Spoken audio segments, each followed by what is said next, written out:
যে সকল বাচ্চারা মোবাইল আসক্ত তাদের জন্য এই ডিজিটাল ট্যাব। যে ডিজিটাল ট্যাবে বাচ্চারা খুবই খুশি হবে দেখে, একবার লেখার পরে একটা চাপ দিলে সাথে সাথেই লেখা ক্লিয়ার। আবারও চলে আসলাম আপনাদের মাঝে নতুন একটা এলসিডি ট্যাব নিয়ে। তো এটা বাচ্চাদের জন্য, এটা 8.5 ইঞ্চি।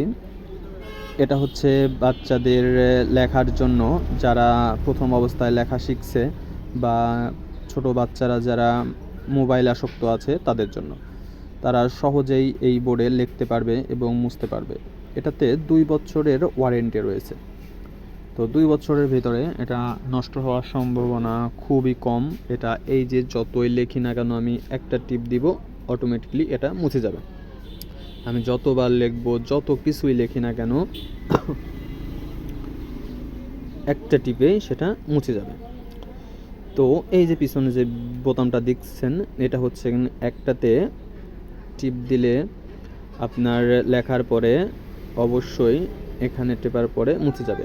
আর একটা বোতাম ওইদিকে সরিয়ে দিলে যেটা তালা লক পড়ে যাবে আর কি। তো সরাই দেওয়ার সাথে সাথে আপনি যতই এই পাশে লেখেন না কেন, বারবার যদি লেখেন, যতই টিপ মারেন, এটা মুছবে না। বাচ্চাদের পরীক্ষা নেওয়ার ক্ষেত্রে এটা ব্যবহার বেশি হয়ে থাকে, যে একটা কিছু লিখে দিবেন, তারা আর মুছতে পারবে না ওইটা। আবার টিপ দিলে আবার মুছে যাবে। এটা হলো 8.5 ইঞ্চি ট্যাব। আরেকটা আছে যেটা হচ্ছে গেন একটু বড়, 12 ইঞ্চি। এটা বাচ্চারা খুবই পছন্দ করে। 2 বছরের ওয়ারেন্টি আছে এটাতে। কলমে কোনো নিব বা আপনার কালি ভরার কোনো দরকার হচ্ছে না এই কলমটায়। এই যে এটা দেখতে পাচ্ছেন, এটা হচ্ছে 12 ইঞ্চি, যেটা আপনি অনেক বড় আর কি।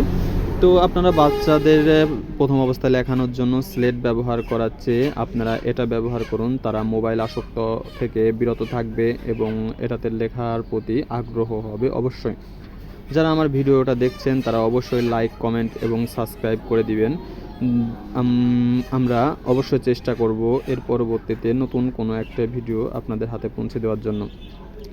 এটা আপনারা হয়তো ভাবছেন এটা পাবেন কোথায়। এটা আপনার পার্শ্ববর্তী কোনো লাইব্রেরিতে গিয়ে আপনারা যদি এটা জিজ্ঞাসা করেন, অবশ্যই সেখানে পাবেন। এটা অবশ্য দাম বেশি পড়বে না। অবশ্য ছোট যেটা হবে 180 থেকে 200 টাকা এবং বড় যেটা হবে সর্বোচ্চ 300 থেকে 350 টাকা নিতে পারে। এটা 2 বছরের ভিতরে না কোনো বোর্ড নষ্ট হবে, না কলমের কালি লাগবে, কিচ্ছু লাগবে না। যতই লেখেন না কেন, একটা টিপ দিবেন, মুছে যাবে। তো অবশ্যই আপনারা আপনাদের বাচ্চাদের মোবাইল আসক্ত থেকে বিরত রাখতে এটা অবশ্যই তাদের ব্যবহার করতে দিবেন। আশা করি বাচ্চারা অনেক খুশি হবে এবং এইটা চালাইতে অনেক আগ্রহী হবে। এই যে এখানে ব্যাটারি শেষ হয়ে গেলে ব্যাটারিও ভরার মতো ক্যাপাসিটি আছে।